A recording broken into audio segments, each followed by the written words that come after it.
آپ کی خدمت میں حاضر ہیں۔ وقفہ پر جانے سے پہلے ہمارے ساتھ ایک کالر تشریف فرما تھے، آئیے ان سے پوچھتے ہیں وہ کیا فرما رہے ہیں۔ ذوالفقار صاحب بلیک بن سے، السلام علیکم۔ جی وعلیکم السلام ورحمۃ اللہ، کیسے ہیں حضرت؟ جی الحمدللہ۔ جی فرمائیے ذوالفقار صاحب، کیا سوال ہے؟ حضرت میں نے کل بھی کوئی روشنی نہیں ڈالی گئی ہے، ایک دو حدیث پڑھی تھی، میں اس کے بارے میں اگر وہ بتا دیں قبلہ صاحب یا آپ کے کوئی بھی علماء کہ اس میں کیا یہ ٹھیک ہیں یا نہیں ٹھیک ہیں، بس مجھے اتنا ہی سوال جواب ہی چاہیے۔ پہلی جو حدیث میں پڑھی تھی اس میں ریاض النظرہ جلد 2 صفحہ نمبر 120، اس میں لکھا ہے کہ پاک رسول صلی اللہ علیہ وآلہ وسلم فرماتے ہیں، میں اور علی آدم علیہ السلام کی تخلیق سے 14,000 سال پہلے اللہ تعالیٰ کے ہاں نور تھے۔ جب اللہ تعالیٰ نے حضرت آدم علیہ السلام کو پیدا فرمایا تو اس نور کے 2 حصے کر دیے، بس ایک حصہ میں اور دوسرا حضرت علی۔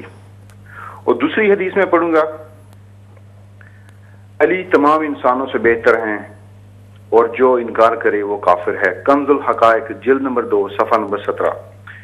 تیسری حدیث میں پڑھوں گا، الریاض النظرہ جلد نمبر 2 صفحہ نمبر 106، تو صدیق اکبر ہے، پاک رسول صلی اللہ علیہ وسلم فرما رہے ہیں تو صدیق اکبر ہے اور تو فاروق ہے، اور جو فرق کرتا ہے حق و باطل کے درمیان۔ اور چوتھا میرا سوال تھا، وہ جو غار حرا میں وہ سانپ آیا تھا، اس کا آنے کا مقصد کیا تھا؟ کیا وہ سانپ پاک رسول صلی اللہ علیہ وسلم کو نقصان پہنچا سکتا تھا؟ میری بلیو میں تو وہ رحمت للعالمین، سید المرسلین، خاتم الانبیاء، ان کو تو کوئی انسان کیا کوئی جانور یا کوئی حیوان یا کوئی درندہ نقصان نہیں پہنچا سکتا ہے سوائے مسلمانوں کے۔ مسلمان ہو سکتا ہے نقصان پہنچا سکتے ہیں، لیکن اللہ کی دوسری جو مخلوق ہے ان کو بھی وہ آخری نبی سمجھتے ہیں جیسے ہم سبھی آخری نبی سمجھتے ہیں۔ السلام علیکم ورحمۃ اللہ وبرکاتہ، خدا حافظ۔ جی محترم ذوالفقار حسین صاحب، آپ تشریف فرما ہوئے، انشاءاللہ تعالی ہم کوشش کریں گے آپ کے سوال پر بھی بات ہو۔ ناظرین گرامی، یہ آخری کال تھی آج کے ہمارے اس پروگرام کی، جس کا ٹاپک ہے رفیق ہجرت سیدنا صدیق اکبر رضی اللہ تعالی عنہ۔ آپ نے دیکھا امہ چینل نے الحمدللہ ایک ماحول کے مطابق ہمارا سلسلہ ہوتا ہے، جو بھی بزرگان دین اور عالم اسلام کی برگزیدہ ہستیاں جب ان کے ایام آتے ہیں تو ہم الحمدللہ ان کو کما حقہ منانے کی کوشش کرتے ہیں، قطع نظر اس بات کے کہ کوئی کیا سوچتا ہے، کیا سمجھتا ہے اور کیا اس سے مطلب اخذ کرتا ہے۔ تو اس اعتبار سے ہمارا آج کا یہ جو ویک ہے، امہ چینل نے الحمدللہ سیدنا صدیق اکبر رضی اللہ تعالی عنہ کے یوم وصال کی مناسبت سے پورا ویک آپ کی ذات مقدسہ کے مختلف پہلوؤں پر گفتگو کے لیے علماء کرام کو یہاں آپ کے سامنے پیش کیا، تاکہ ان پر تفصیل سے گفتگو ہو، آپ تک معلومات پہنچے۔ اور اس میں آپ نے بھی اس بات کا اندازہ لگایا ہوگا کہ جب بات حق بات ہوتی ہے تو اس کا غصہ جس کو آتا ہے وہ آپ سارے سمجھتے ہیں۔ تو ہماری گفتگو جو ہے وہ جاری ہے، اور میں اگلا سوال جو ہے وہ غلام عباس صاحب کا ہے، وہ پیش کرنے جا رہا ہوں علماء کی خدمت میں۔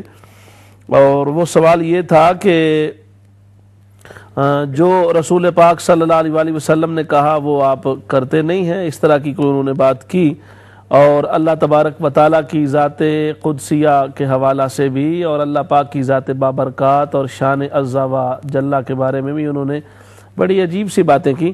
تو میں گزارش کروں گا، یعنی یہ کائنات میں ایک بڑا انوکھا سا سلسلہ ہے حضرت علامہ قاری صاحب کے، یعنی عام طور پہ تو صحابہ اور پھر ان سے اہل بیت اور یہ اللہ کی ذات تک براہ راست، یعنی اللہ کی ذات تک بھی گستاخانہ حرکت کرنا اور یہ نہ سوچنا کہ ہم کیا کہہ رہے ہیں اور احادیث کی توہین کرنا، اور یعنی جس کا سیاستہ پر ایمان نہیں ہے، اللہ کی ذات پر ایمان نہیں ہے، اللہ کے بارے میں بولتے ہوئے اسے خیال اور اس بات کا اتنا بھی نہیں ہے کہ میں اپنے خالق و مالک کے بارے میں بات کر رہا ہوں، تو اس پہ آپ ذرا وضاحت فرمائیں۔ جی بسم اللہ الرحمن الرحیم۔ یعنی یہ سوال انہوں نے کیا کہ اللہ کے بارے میں تمہاری کتاب میں یہ لکھا ہوا ہے کہ اس کو کہ تم روز قیامت تم کہتے ہو کہ تم اللہ کو دیکھو گے، تو گویا کہ اللہ کو تو کوئی دیکھ نہیں سکتا، تو تم نے اللہ کو قیامت کے دن دیکھنا ہے۔ اس کا مطلب یہ ہے کہ تم نے اللہ کو جسم بنا دیا ہے، غالباً یہی ان کا سوال ہے نا. جی تو بخاری شریف تو بعد میں آتی ہے نا, وہ تو حدیث پاک کی کتاب ہے نا, تو یہ قرآن اللہ کا نازل کردہ کلام ہے.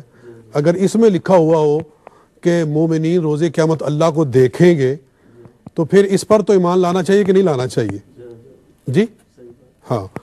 تو دیکھیے 29واں سپارہ ہے, اللہ تعالیٰ ارشاد فرماتا ہے سورہ قیامہ آیت نمبر 22, وجوہ یومئذ ناظرہ, کچھ تر و تازہ چہرے یعنی مومنوں کے, الی ربہا ناظرہ, وہ روز قیامت اپنے رب کو دیکھ رہے ہوں گے.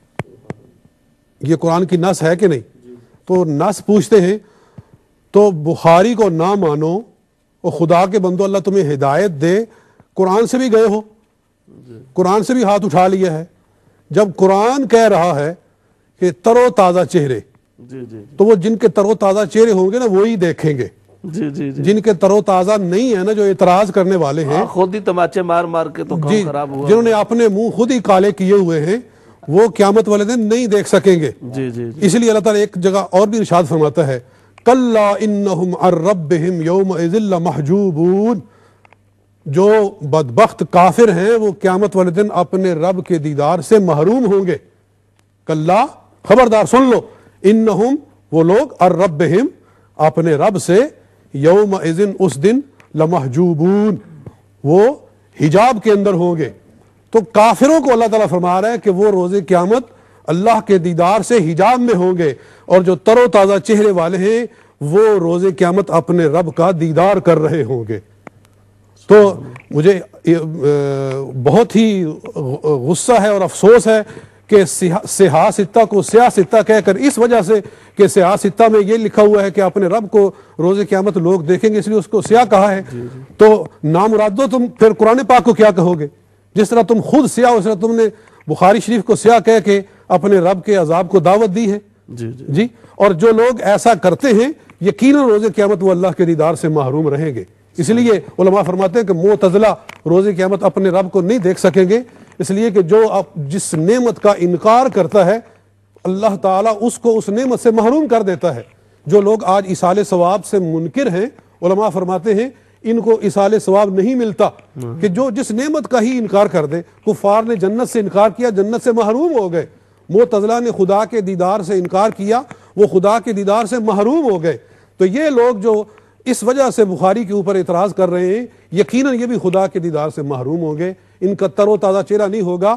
یہ وہ اس کے مستحق ہے جو اللہ ارشاد فرماتا ہے کہ یوم تبیض وجوہ وتسود وجوہ, قیامت والے دن کچھ چہرے جو ہیں نورانی اور چمکدار ہوں گے, اور کچھ چہرے قیامت والے دن سیاہ ہوں گے. تو یہ سیاہ منہ والے جو آج بھی سیاہ منہ والے ہیں, یہ قیامت والے دن بھی سیاہ منہ ہی ہوں گے اور خدا کا دیدار نہیں کر سکیں گے.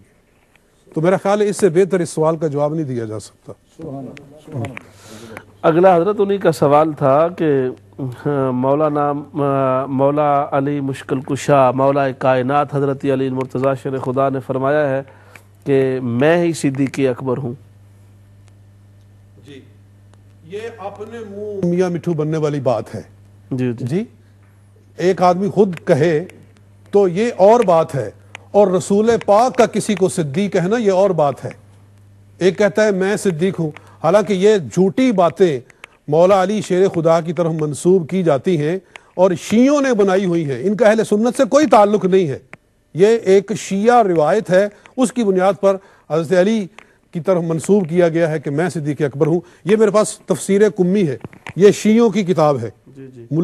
شیخ قمی, یہ جو کہ علامہ کلینی کا بھی استاد ہے, یعنی اصول کافی جس کو بخاری کی طرح یہ قرآن کے بعد سب سے اصح الکتب کہتے ہیں, یہ اس کا بھی استاد ہے شیخ قمی.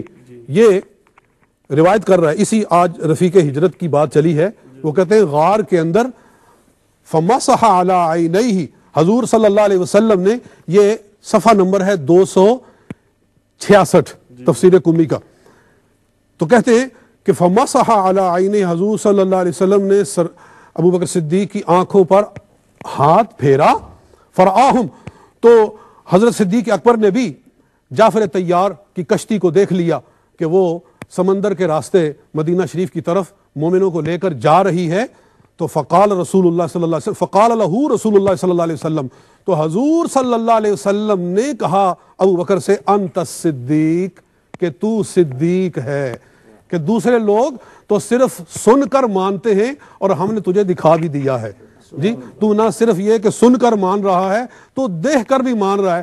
تو جس کو کملی والے آقا صلی اللہ علیہ وسلم صدیق کا لفظ کہہ رہے ہیں، اور یہ ہم اپنی کتاب سے نہیں کہہ رہے، شیعوں تمہاری کتاب سے کہہ رہے ہیں، یہ شیخ عباس قمی جو ہے یہ تمہارے صاحب اصول کافی کا بھی استاد ہے، اور یہ کتاب ہم نے نہیں چھاپی ہے، یہ تہران سے چھپی ہوئی کتاب ہے، اس میں رسول پاک صلی اللہ علیہ وسلم خود اپنی زبان سے کہہ رہے ہیں انت الصدیق، اے ابو بکر تو صدیق ہے، ہماری نہ مانو، کم از کم اپنی کتاب کو مان لو کہ تمہاری کتاب کملی والے آقا صلی اللہ علیہ وسلم جس کو صدیق کا لقب اپنی زبان مبارک سے دے رہے ہیں، اس کو اگر نہیں مانتے ہو تو جاؤ پھر جو بھی تمہارا حشر ہوگا وہ اللہ تعالیٰ دیکھے گا، اللہ تعالیٰ ہمیں دکھائے گا۔